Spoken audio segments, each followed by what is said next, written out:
You're live. We will talk about areas because we did that. Oh, okay. We're good. Okay. We have a quorum. So I'll call to order environmental concerns in real property.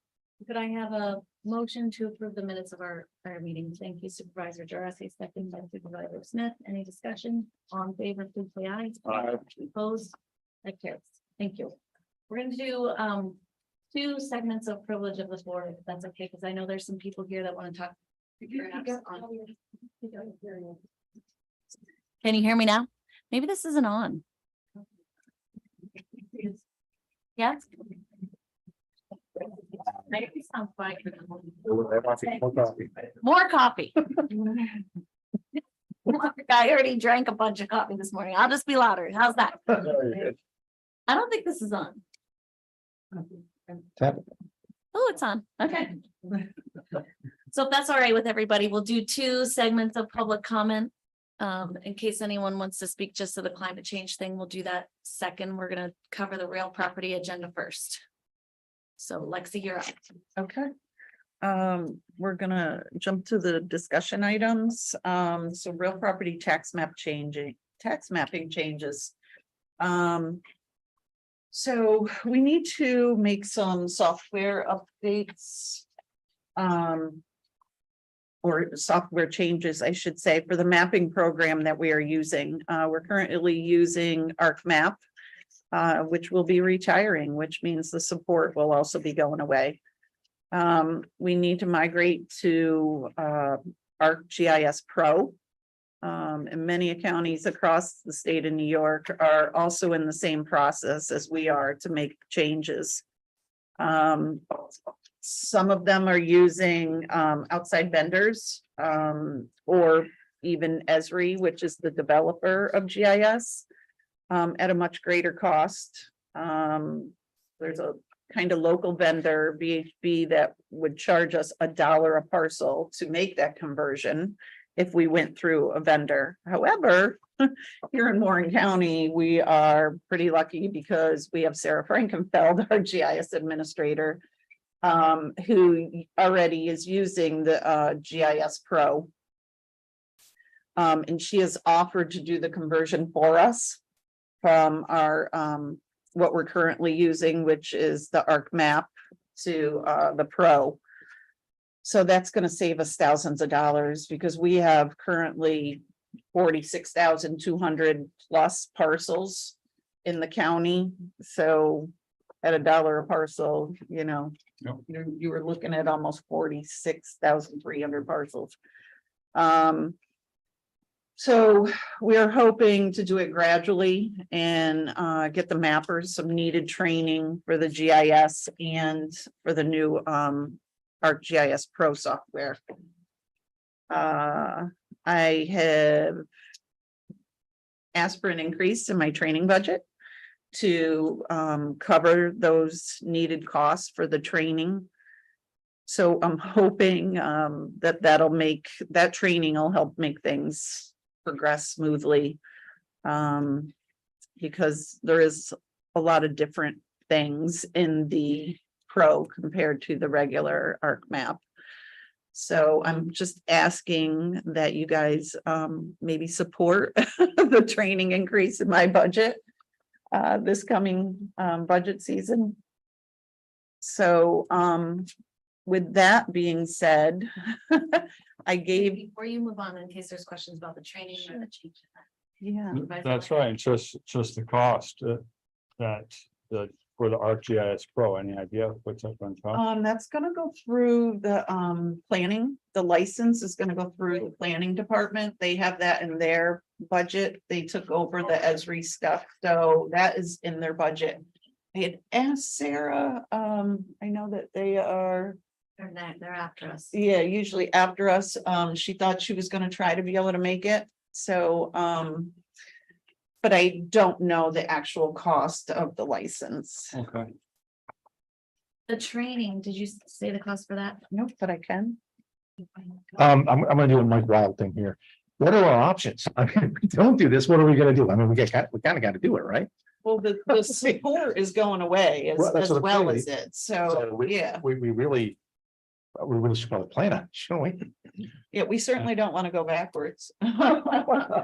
And this would integrate with what our planning GIS. Yes, does Sarah and already, so, Amanda yeah. are both using the Pro already. It's just ArcMap that we're using in our office right now, so we need to upgrade to the Pro, so we do need a license. I don't know if we need one or two, because we do have stuff on our back counter computer that we use when we make like custom maps when people come in. And we're doing that through the GIS stuff, so. But Sarah is well aware of all of that, and she had told me that she was including that in her budget. And then back charge it. Okay. No. I think it's part of what they're already doing, and what Lexi mentioned the other day at our budget meeting for the department was that by Sarah doing the conversion for us, we're saving $40,000 to $45,000. Rather than having a consultant do it. I think that's amazing and demonstrates how much expertise we have in our own planning department. So, and the training for this person, it's $3,000 per session. Class. So when we need 2 classes, so it would be a total of $6,000 extra, but it's really just for this year. You know, that we would need the 6,000. 2024. Yeah, sorry, I'm So, already thinking. Not quite 2024. No, it's not. budget times always seems like it's Christmas, everybody gets what they want, but this is something we need, I think we should probably, I don't know, what do you guys think, probably prepare for this. Financially, if we can get a number. Right. At the, Well, bottom line. For this, I mean, I don't have to do a resolution for anything on this. I was just kind of asking for your support just because of the increase that I'm gonna have of the $6,000 in the training part of my budget. I just wanted to make you all aware because our mapper does all of your maps that are mandatory that we provide you with every year, a set of the tax maps. So his position isn't a mandated position, but the maps are mandated. So, you know. So that dovetails with your other. yes, so with the next thing rolls into the resolution request that I handed to you guys.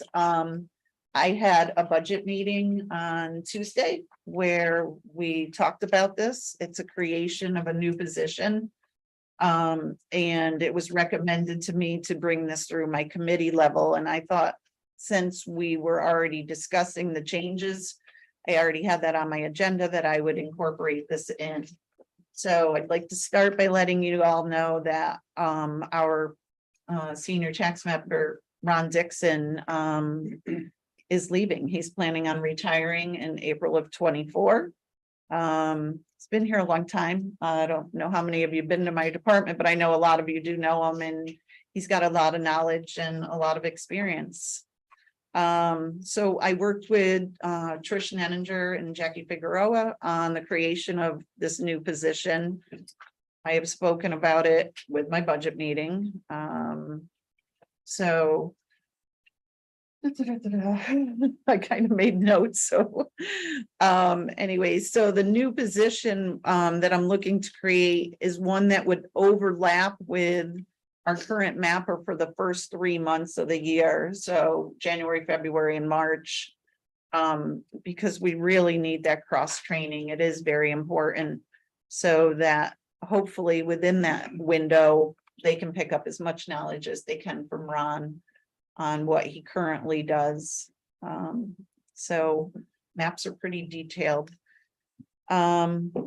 So the position wouldn't be starting until January 2nd, but we need to advertise for it in the fall. I don't think it's going to be an easy fill. I think with the experience. So like I said, I talked with Jackie and Trish and we went over everything. I know the format that is included for the job description is for a geographic information systems tax map technician. So it's still in a draft format, but Trish and I have talked again this morning and we feel it's pretty good the way it is. They were just going to go through and just double check the format and make sure everything was there.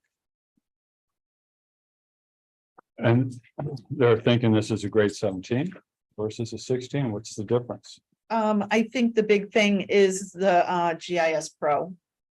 So it's a much more advanced than the regular GIS that we're using currently. So I think that there's just gonna be a difference in the curve of using it compared to what was there now.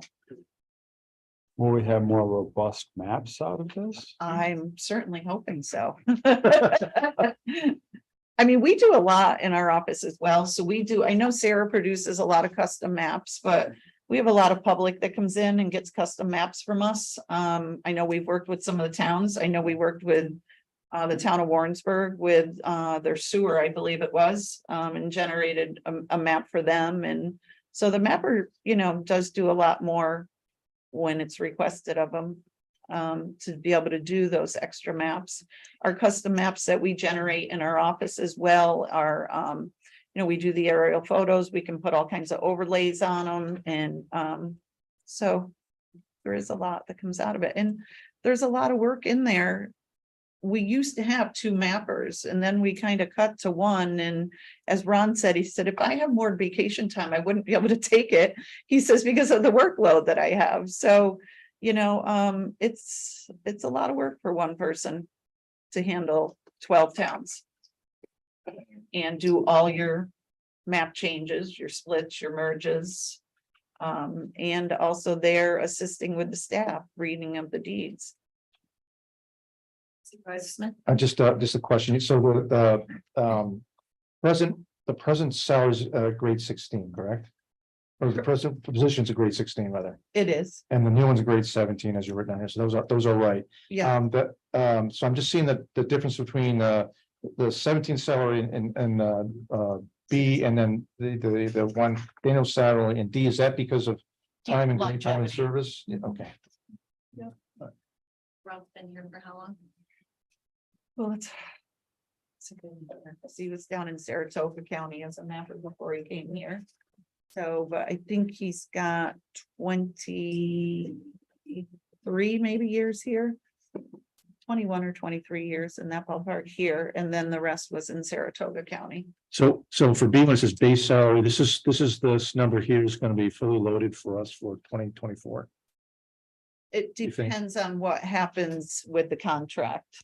I mean, it may have whatever they get on there or not get. It depends because they went a year without having it in the last contract. So, I mean, I know they retroactive it, but currently that's the 2023's base salary. That's all I have to give you at this point. I can't. It's enough. Supervisor McDowell? Yeah, do you think this will be a difficult position to fill? I kind of do. I do too. People aren't just looking to come to work with a GIS background for $56,000. Sarah and I have had this discussion and she's been saying for a while, that she feels the mapper is a way underpaid position, as well as her girl over there, the other GIS girl that they have. Amanda, I'm sorry. But it's, yeah, I do. I think it's going to be a little on the difficult side. I've been trying to make phone calls already to some surveying people that I know to see if, they may have anybody that might be interested, not that they want to lose people, but it's the big thing is I really am hoping to find somebody more with a surveying background. Because we can get them the training for the GIS, but that is really difficult. I don't know how many of you have picked up a deed lately and tried to figure out what the meets and bounds mean or what, any of that language in there. And then to learn just doing the general research, to go out and find things, in the record room and know where you're actually going to get things and to understand like a highway taking map or to even understand a survey. It's really a specialty that you can't just usually take somebody off the street and put in that position. So, So Lexi, I'm not clear. Are you asking for us to pass this resolution or can you just move forward with consensus from the committee for posting the position? going forward. I thought the way I understood it in the budget meeting that we were. Mr. asking to Administrator? pass this, but we can return to. Believe what we have to do with this is, it will go from here, to personnel. And then it'll also have to go to finance, to fund it. We're gonna fund it 3 months, so it's about 56,000. If we say we hire someone at that'd be about $14,000 we'd have to fund in salary over a 3-month period. And then when our current person retires, we're not gonna backfill that position and that salary will be moved over. So We, we're looking for something to bridge the gap we don't need any money for this year. for this year. So, because it's all gonna be in the 2024 budget. And Ron, once Ron retires, that position is gonna be deleted of Ron's. So what's in there for Ron's, will more than cover the remainder of Mhm. after the 3 months of this position that we're looking to create. Okay. Do you want to give us guidance too? So So you're creating the position. Creating the position for January 2nd of 2024. So I don't think you can advertise the position without having approval from this committee and. personnel. So that's the issue. So we talked about it at the budget. And we know it's a budgeted item for 2024. But if you're gonna advertise it, you've Right. gotta create the position in order for it to be advertised. So it has to go to personnel. And probably you're correct, not finance, because the money will be needed. And that'll be part of the budget. So it'll still have to be approved by the person. And then to the full board, right? So Okay. move it to personnel. Personnel, thank you. Supervisor Drossy on the second. Further discussion? Hearing none, all those in favor, please say aye. Aye. Anybody opposed? Okay, that carries. Okay, There you go, Lexi. thank you.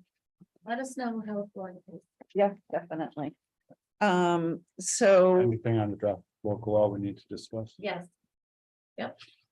You also have one. wait, I have 2025 number assessor. 2, the 2025 Oh, assessor sorry. changes. Ah. So I really just wanted to point out, I was hoping to have more supervisors here for the towns, but 2025 is a big year for assessors and directors across New York State. All of our, The beginning of or the end of? the last day of September, the first day of October. Okay, thank you. So all of us are granted 6-year appointments. Because of real property tax law. So our appointments end, is it September 30th? Is that the last Yeah. day? Yeah. So September 30th is when our appointments end. And usually if you're looking for a reappointment, somewhere's within the few months before, although I've had some actually go at the beginning of that year and ask for a reappointment. But at any point during that year, they can come to you and ask for a reappointment. However, a lot of assessors in 2025 are retiring. So it's going to affect a lot of you. We're down to almost just a little over 2 years before that date rolls around. What I want you guys to know is that if you're looking to say, have somebody that is a clerical staff that's working under your assessor, maybe move up into a position. That person has to have training under the assessor for at least 2 years. So if you have a clerk that's in with the assessor currently and they are not looking to do that, and your assessor is planning on retiring, you may want to start looking around to see what you can find, or if you can find somebody that's interested in coming in under a clerk. Otherwise, come that time, you're going to be taking your chances finding an assessor to be able to appoint in your town. It's sad. We've been talking about this. I brought it up numerous times at the local assessors association, asking New York State Assessors Association to try to put together some type of training program, whether it be like a certificate training program that they could offer at, say, a community college through you know, SUNY Adirondack, Hudson Valley, something like that, Fulton, you know, I mean. It would be very beneficial if they could do something like that, but it's just never seemed to be able to move like that. So I guess my recommendation for you guys is to really talk to your town assessors and see where they're at or what their plans are. You know, because if they're seriously considering retiring, then you might want to seriously consider hiring a clerk to work under them to get them in that way. Because you can't just appoint somebody into the position. You have to go through New York State. And I think I have one here. There is an application for qualifications review that has to be filled out. And then submitted to the state. So New York State has to approve somebody before you can do an appointment. So I do, you know, I can easily give any of you guys these applications, or I can give you more of the information. You know, there is also something out there on the Real Property website that's called the Job of the Assessor. It gives you a little better understanding of exactly, you know, what is, you know, everything that they do. So there is a lot of helpful stuff out there, but the big thing is, you know, the qualifications and stuff. So there's a high school equivalency or high school or equivalency.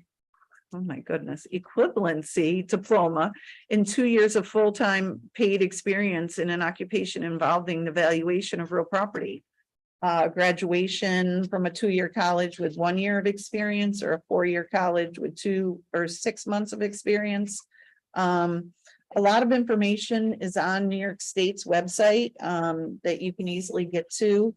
There is also the codes, rules and regs 8188 that has in there under 2.2 the minimum qualifications. You know, standards for appointed assessors. So there is a lot of information out there that you can easily get to. I can also share if anybody is interested in any of it or has any questions, please don't hesitate to reach out and ask. You know, we'll help any way we can, but I just wanted y'all to know that it's going to be a crunch across the state with all these retirements. A lot of them are aging out, you know, we're at that point where we put our time in and hit the 30-year mark. I know that the town of Queensbury's assessor, she's, you know, got her time, she's got the age, she's retiring. However, I've just recently heard that she's probably going to go back and work at the town of Queensbury after she retires. Because she's at the 65-year age mark. So after that, she can collect what she wants, plus her retirement. So not all of you have that situation, I think. I don't know everybody's age, but so. Sorry. Are there any questions from committee members? Thank you, Lexi, for the update. Supervisor Thomas? Yes, can a town hire a contractor? I mean, can we hire somebody that's a professional assessor? You probably could. I know there is companies out there like, I think GAR may do stuff like that. So there is probably some companies out there that you could probably appoint them as your acting assessor. All right. Lots to consider there for you. There is, we have a sole assessor, but there's other towns that have. Most have gone to Seoul. So, okay.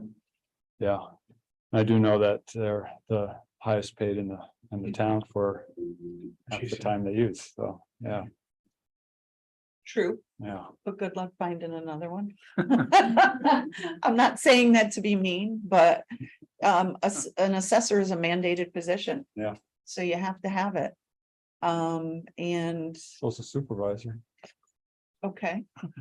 That you need to take up with your town board, not the brain committee. But you know, I mean, I'll give this to you. I mean, it's something you can just Okay, review, thank you. you know, but it has a lot of helpful information in there about, you know, what they do. So, you know, it's, if you have any other questions, don't hesitate to call me. We can talk that, or, you know, we can talk about other things And this applies for the director of real property too? it does. Yeah. The director of real property will also be retiring, and I don't know, I'm waiting for New York State retirement system, so it's, I bought back some time, so I thought I could leave in June, but their system isn't really up, or not June, July of 25. But their system is not updated, so I'm here till September of 25 at this point. Unless something drastically changes and I decide I want to stay here longer. So, but yeah, so it's it's sad because it's not like people are coming out of school saying, hey, I want to be an assessor. So you know, it's hard unless they hire somebody in as like a clerk with, you know, not a lot of knowledge, that they train to get them in and get them more knowledge.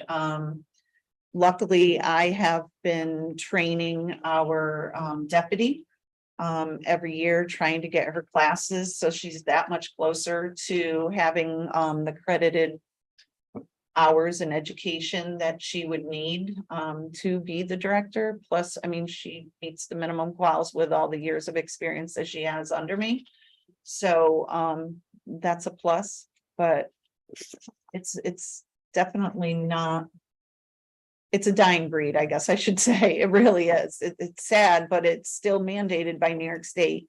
New York State, I know, is looking to slowly start changing things. I know that they are coming out with a program called the ACEs. However, it's been going on for quite a while now. And it is with ACEs, they are going to be housing the database right at New York State. So we have concerns about that because there's so many counties that go on and use that database to produce tax documents, and we do that all at the same time of year. I'm not quite sure they're gonna be able to let us all be on there at the same time and doing this and keeping up with everything. So, but that probably won't happen till at least sometime in 2025. So. Yeah, Madam Chair, yeah. I think there might have been in the past some talk about a countywide assessor for all the towns. What do we know about that? There was some talk about that a long time ago. I think back when Mike Swan was the director, he put together a proposal, I think, for Paul Dusick on that, with listing off some costs. I'm sure that, you know, Mhm. prices have changed, but there was something out there that he had put together. I think Mike did that also for some other counties. So, but the cost would change quite a bit for the county. Because some towns only have part-time assessors, so I don't know where the insurance falls, but if they come to work for the county and become a full-time, you're picking up their insurance cost.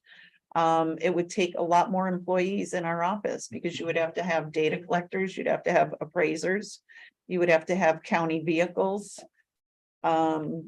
You know, because you'd have to put an assessor in a town like one day a week, so that that person was there to, anybody in your town needed to come in, they could come to the county. But for some of the northerly lying towns, that's kind of a drive, especially with your senior people that like to be more hands-on and be able to communicate with the assessor at a local level. So the cost would definitely increase quite a bit. I think on my, It could be billed back to the towns because it's mandated for the towns. So there could be a way of working that out, yes. Mhm. something to think about. Yeah. Yes, Chairman. Yeah, that was already studied. It was already set out how many assessors you would need, how many if you had clerks in each community, they could do a lot of work. So I think if you dust off the paperwork, you'll find that was already looked at. Yes, Pretty in depth. Wasn't that long ago either. Might be the time to dust it off. Because just imagine, you know, October 1st comes around and there's some towns that can't afford or can't obtain an assessor where those towns. Yeah, there was a whole study done on how many assessors the county perhaps would need. And each community having a assessor's clerk. Yep. So I think if you look for it, you'll find it. You can look other ways as well. I know, Washington County has had some towns where the, assessors have retired and they haven't been able to find people and they worked an agreement with the county. But then the county did have to hire, you know, a county assessor. And I don't know if they used, I remember when they were doing the one, she would have to go to Washington County, punch in. But I don't know if she used a county vehicle or if she used her own vehicle and got mileage. But you know, there is ways to do that as well, do an agreement. You just are gonna now look at somebody that you need to be able to do the valuation and be the assessor, or, you know, you could also have that town could just have a clerk to be able to receive all the paperwork in. And then when the assessor's out there, they can work with the paperwork at that time.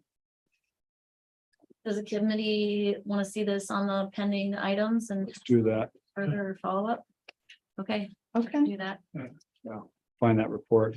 Show Might it not be to us. next month, but we can Yeah, might not be work on that. next month, but well, October is gonna be hard We to. share with Minerva. and take that Option. vote.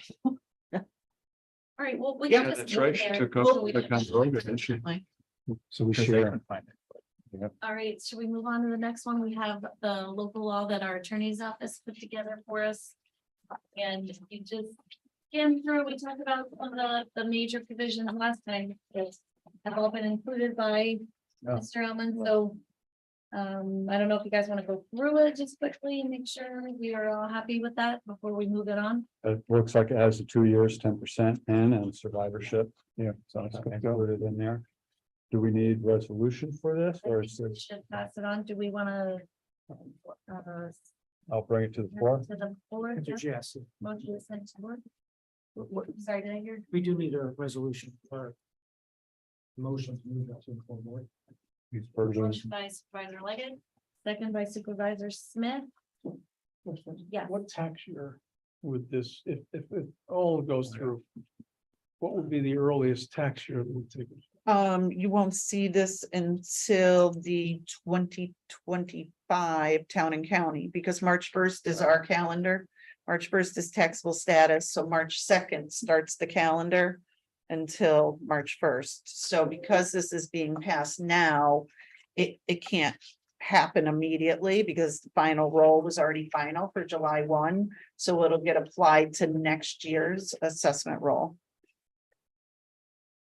On the 2025 tax bill that comes out Mhm. then. Which means anyone who may qualify does have until March 1st to Correct. file for that status and for this partial exemption. So it gives everybody some time to become aware of it and see if it applies. for them.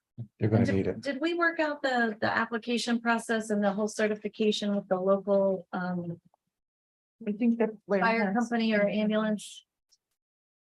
We're good, okay. the language is in there, Right, that Well, I they just have thought there to was some- provide it, the information to the assessor's office, I believe, on a yearly basis. They being the fire. The commissioner, the chief, or whoever it is from the fire department, yes. Someone has to sort of. Somebody has to certify a list and provide that to the assessor on a yearly basis. The people only have to apply once. But if they don't get certified through the fire department, then they would be removed. Which is really something that the county's not involved with. Right. It's an interesting local law because county really isn't performing any of the essential steps. It's all being performed by the municipalities in Warren County. And they only have to file that application one time. The member only files once. That's Okay. all. We get the Verification. certification annually. You don't, the assessors The in town assessor does. town. Any other questions, discussion? All those in favor, please say aye. Aye. Opposed? That carries. That's gonna be good. Okay, moving on to our environmental concerns agenda. We have a guest speaker who I'll ask to come up first, and then we can open to public comment as well. So Diane Collins, if you want to come, go to the microphone. That should be, hopefully you won't have to shout into it. I did write a talk and I'd like to give it to the secretary for public record.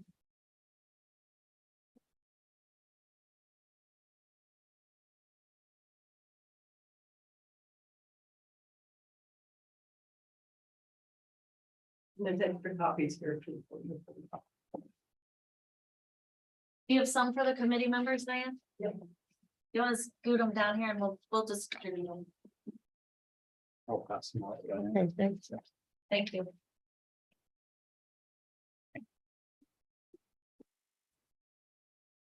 Thank you. I'm Diane Collins. I'm a citizen of Warren County. The co-founder of North Country Earth Action, an environmental group urging climate action. And our rack cards I got, and there's extra ones on the table if you'd like. Climate has been the elephant in the room and not talked about at public meetings here in Warren County. But today, in this room, it is being talked about and seen by the public who watch YouTube. Thanks to your chair, Claudia Bramer. Thank you. I've been to several county board of supervisors meetings as well as committee meetings, and climate warming has never been mentioned or discussed for the public to hear as part of the meeting. Of course, you all are aware, but does the public know what mitigation actions, reducing fossil fuel use, you are taking or recommending in response to worsening climate warming? We all know it's getting worse. This year has been the hottest year on record. Extreme heat, rain, fire, floods, and drought are worsening across the globe. All these disasters have been linked to climate change. Towns are being destroyed, fires are raging, food production is at risk. And we cannot look the other way. We must not go forward with programs and projects as if the climate crisis does not even exist. Warren County supervisors need to let their electorate know that they recognize the immensity of the climate crisis facing the earth. Climate awareness and climate action need to be part of our daily lives. What is the Board of Supervisors doing about climate? We read Don Lehman's Warren County Weekly News. We know about preparedness classes for weather extremes. We know about creating a comprehensive plan, mapping the county's future for the next 2 decades. All good. But the words climate warming or climate crisis have not been spelled out for the public. Hopefully, reducing fossil fuel use significantly will be prominently recommended in the comprehensive plan. The climate problem is so big, so looming, that it is tempting to step aside. Warren County must not step aside. Warren County might consider hiring a climate advisor to track federal and state climate bills, follow climate science news, advise on county projects, inform the public on climate actions and issues, develop a county-wide climate action plan. And down the road, as climate warming continues to worsen, I suspect there'll even be the need for a climate department in Warren County. And this is where leadership comes in, to show the public it's important to act.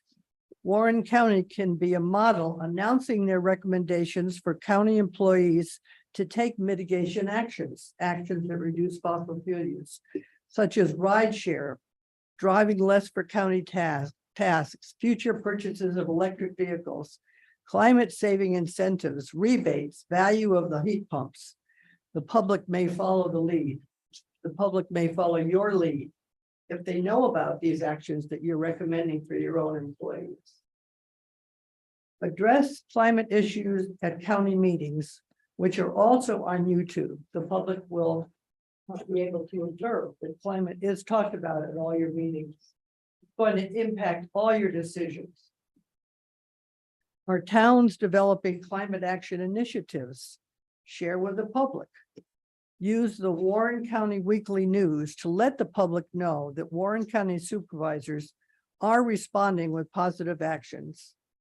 That this big looming climate issue is in our headlights and that we can all take part. Thank you. Thank you, Diane. Anybody else from the public?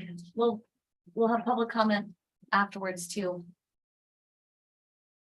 So I definitely recognize that the climate crisis is here, and I know that the county has taken actions that we have talked about it in some instances, but sometimes it can be a little bit clouded by other terminology. I just want to go through some of the things that we have done to get those out there a little bit more publicly for people, for our public, our residents, and our electorate, as Diane said. We have had a county climate change task force, hasn't met in quite some time. I think the pandemic kind of stopped a lot of our meetings at that time, but we have on our website, there is information about the climate change task force and some of the initiatives that were being undertaken at the time, and also some of the things that we were hoping to do in the future. So it would be great if we could try to get that going again. I've talked to our climate change task force coordinator who is here today, and I appreciate you being here, Ethan Gaddy from the planning department. Definitely knows what a challenge this is in front of us, and that this is something that permeates throughout the entire county, everything that we're doing. So it is kind of great that it's in the planning department because they touch so many of our other departments.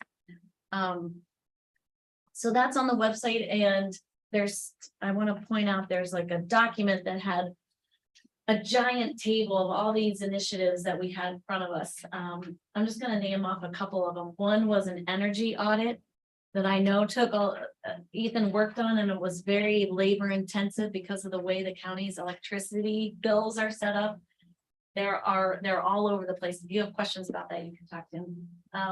We also had something on here about doing an energy benchmarking. Maybe those were interrelated. In here, and we've talked about this recently with DPW, is adopting a complete streets policy, which would really help people to encourage them to do bicycling for transportation rather than driving vehicles and using fossil fuels to get to places. Another one was, and I don't see it right here, natural resources inventory, but also an inventory of our built infrastructure. And that leads me to another thing that we've been undertaking is the hazard mitigation plan. And while you won't hear that necessarily being called something to address climate change, there are climate change mitigation measures and initiatives in there when you look at it as far as the heating and cooling plans, because we're seeing changes in climate, not only warming, which is happening, and we had to look at cooling centers this summer for people who do not have air conditioning, especially our seniors. They are so very vulnerable to hot weather health impacts. I had no idea. I talked to Anne Marie about this, and it's really a concern for our seniors who do not have air conditioning, for them to be able to get somewhere where they can cool off. So that's one thing that's in there. And then another thing that we've activated before is a heating emergency plan. So we know that there are going to be times in the winter still in the North Country where it's very, very, very cold. And there'll be local heating stations where people can go to get warm, especially if their power goes out, for instances like when we're getting these weird ice storms or rain and then it freezes and all these different things that are happening because of the changing climate and weather patterns. I also wanted to note that the hazard mitigation plan is out for public comment right now through September 2nd. It's been publicized on our county social media, I think, and it's on the website. And you're not going to see it being advertised as something having to do with climate crisis, but it's there, and it's got a whole chapter on that. I forgot to mention in section 5.4, there's a whole section about flooding risk and how we're going to address that. And that's certainly something that's increasing because of the changing climate and, rain coming more frequently, not rain coming more frequently, storms that have a lot of rain coming more frequently. And the potential for flooding, especially during strange times of the year that we haven't experienced before. So I'd encourage you to go online and check that out and certainly comment if you have any issues there. And the other thing I wanted to mention is we have a new app that has out through OES, Office of Emergency Services, where you can get warnings directly about Warren County communities for flooding and other severe storm problems, which again are directly linked to the climate change crisis. As was mentioned, the comprehensive plan is right now being developed, and I'm sure there will be people who want to see climate change initiatives in there. So take part, go to the meetings. They're open to the public. There is an advisory committee that is tasked with really digging into the details, but the public will be invited to provide comment and participate in that whole process. So please do that from a climate change perspective.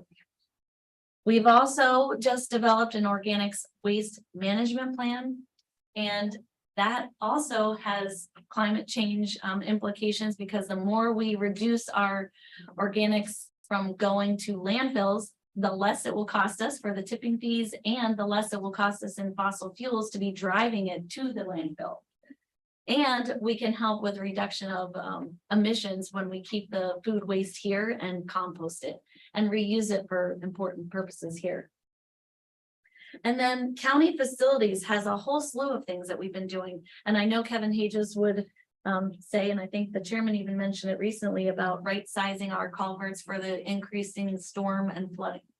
So they've already been doing that for years, making sure that the culverts are large enough or designed properly to handle the increase in the weather from flooding. Also, a few, we've had the ground source heat pumps here at the county for a long time.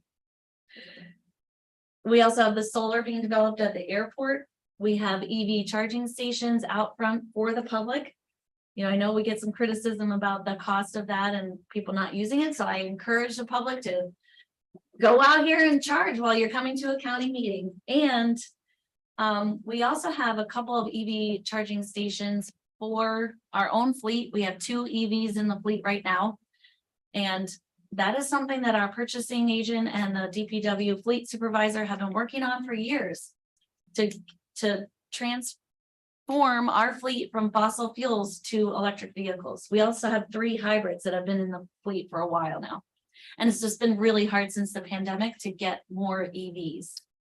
I questioned Julie this morning, asked her for an update, and she said they have a bid right now that I think is going to be open next Thursday, hoping we'll get another EV, but they're just not available. The last bid we got, the bidder withdrew because they couldn't get us the vehicle. And just on another front, from the tourism perspective, we all know that Ice Castles has changed their model because they have not been able to keep the castle made of ice. So they're going to something that's going to be a little bit more weather independent, will not be made of ice. They'll have other things for the winter, but that's a direct result of the climate changing and the earth warming and Warren County, Lake George getting hotter. I wanted to go through some of those things just so that people in the public knew that Warren County sees us in our headlights.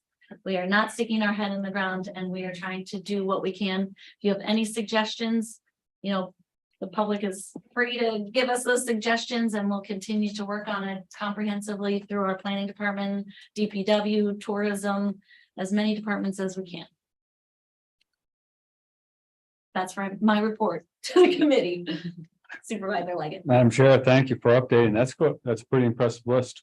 I think that puts Warren County really in the forefront statewide when you think of all the 57 other counties, or 62 if you want to include 5 boroughs, I think. So we've got a good start, and I know that you were behind most of those. So good on that. I was a director of data and documentation for a land-based organization that worked with an arid and semi-arid lands.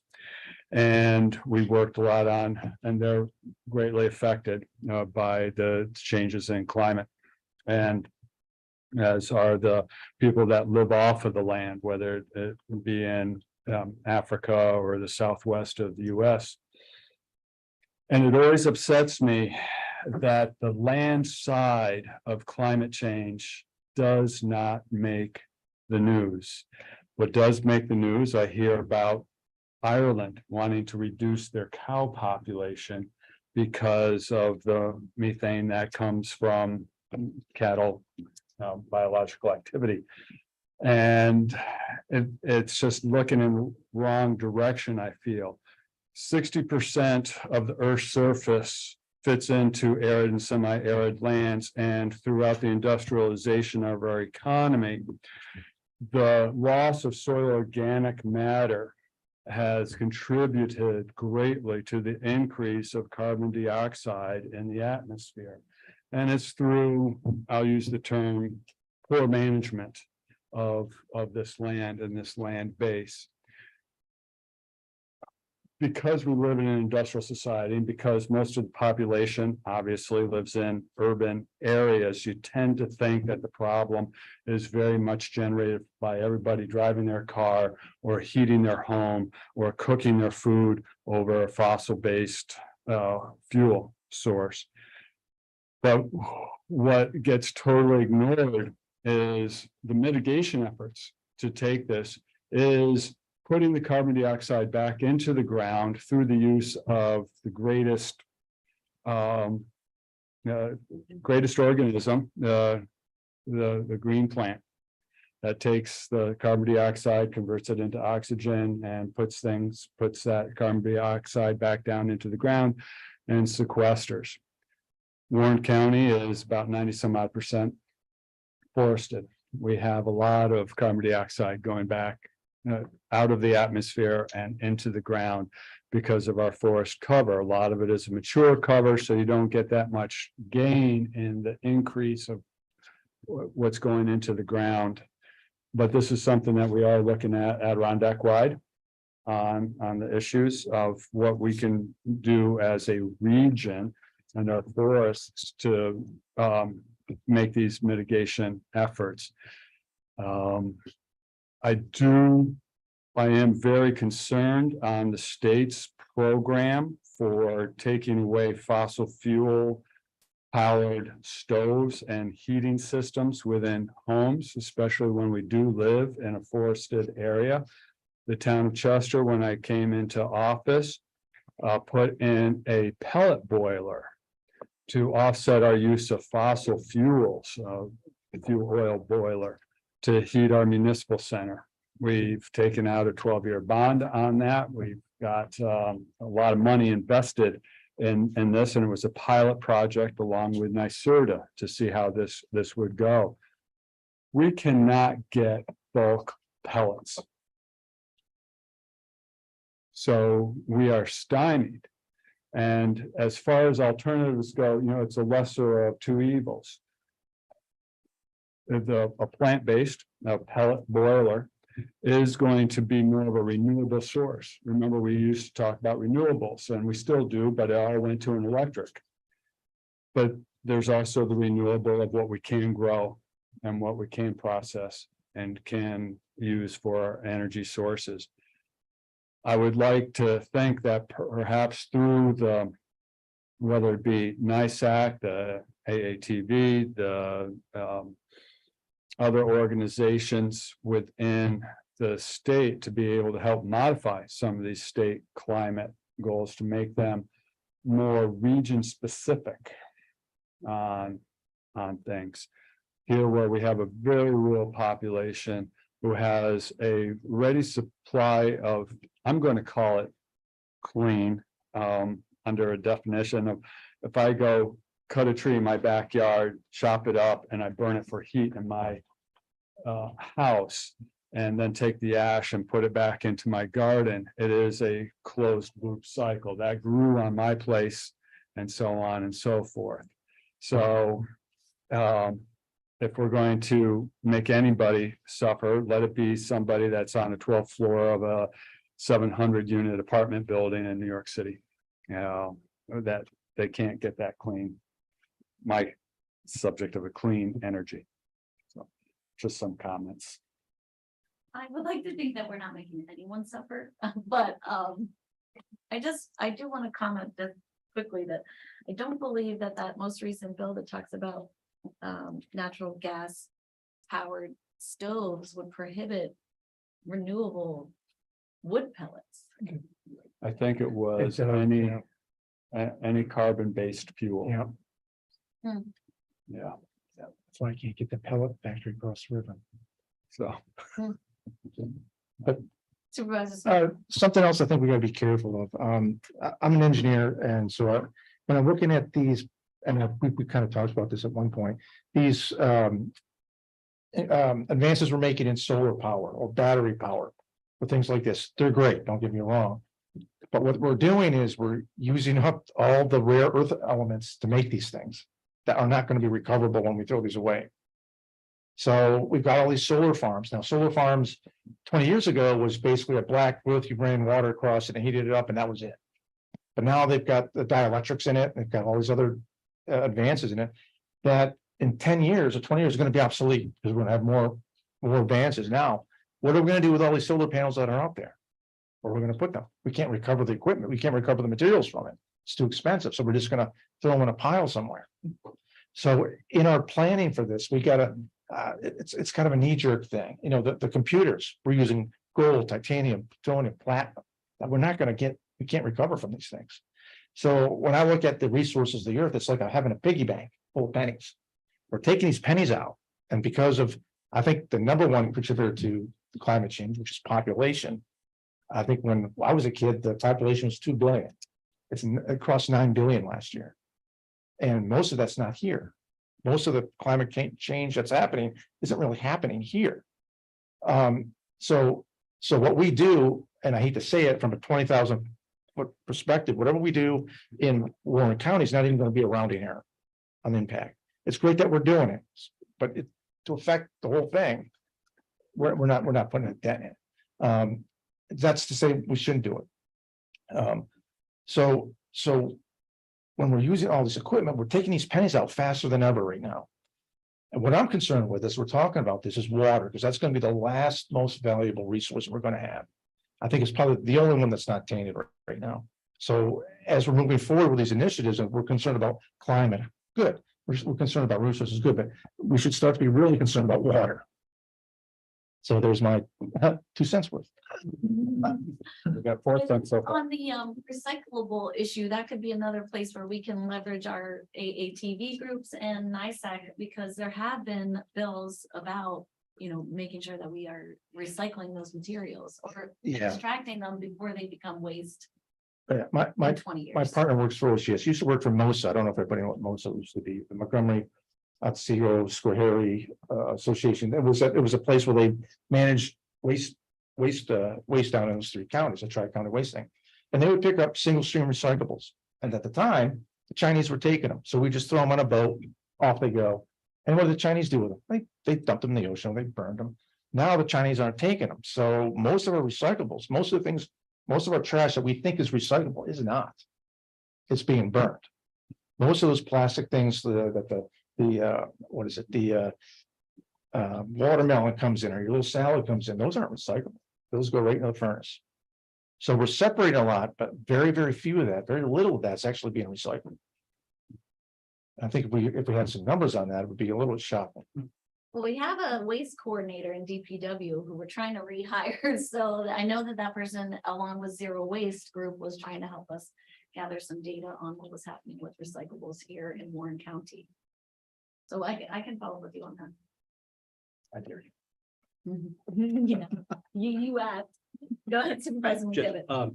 One last comment. There are some real local successes in terms of solar, in terms of energy conservation, and one that got some notoriety, I think in the Chronicle within the last 30 days was the Sundowner Lodge in Lake George. And a gentleman who was very, very proud of what he's done in terms of the utilization of solar.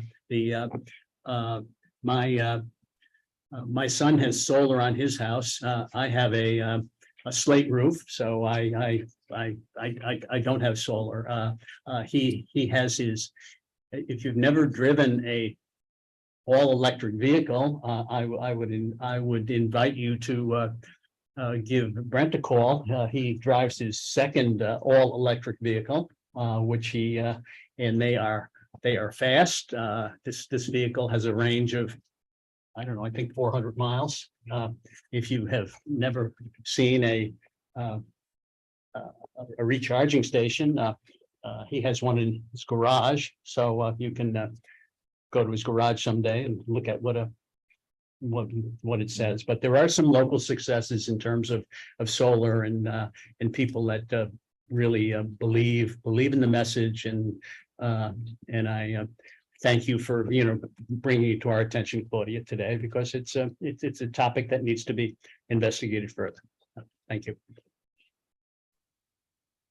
One more for me is that on the issue of water quality, I absolutely agree that that's super important, and our abundance of clean water here is going to be really gold, I think, in the future. And we've tried in the past to do a septic system regulation here at the county, and just to tie it to the climate change issue, the harmful algal blooms, there's data that shows as the weather is warming, especially in the fall, HABs occurrences are more frequent.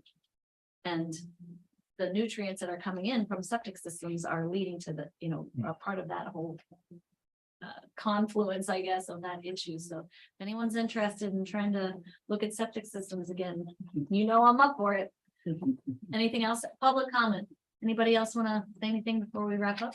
Yes, Ethan. If I could, you went over an impressive list of actions that the county is undertaking, but I think the one that is extremely significant is the county's investment in the CPA. Oh, yeah, go to the mic, please.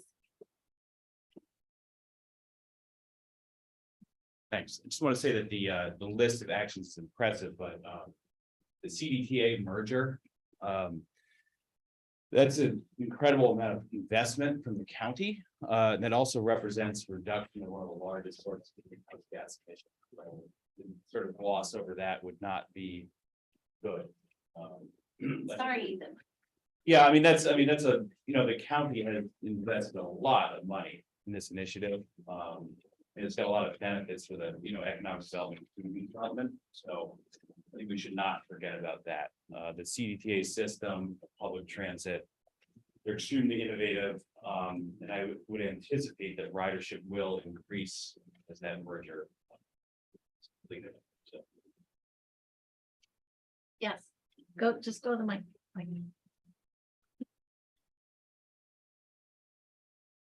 Hi, Mike Parwana.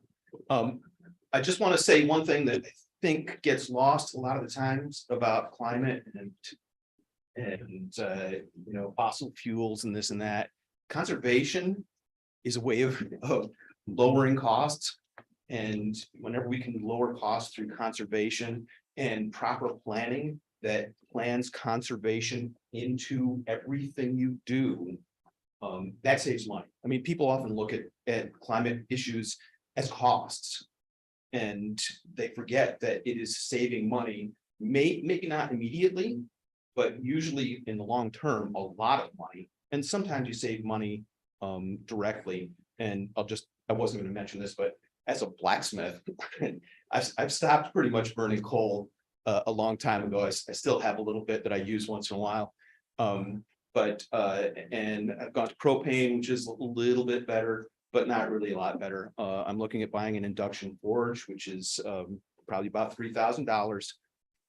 It's an investment, and it will provide me with a lot of great options that instead of heating a long section of bar, I can heat a little bit that I just need. It's not wasting that energy. It's not heating my shop up when it's 90 degrees and humid. That's a savings on my health. So I just want to emphasize the point about costs. Thank you. I think we talk about that pretty often about saving for the county. I just would encourage us to also, when it's appropriate, mention that what we're doing is to either address the climate change crisis or to try to mitigate it.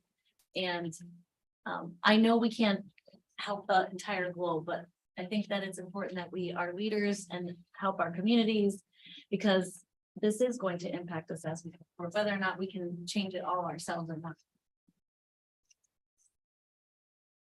All right, motion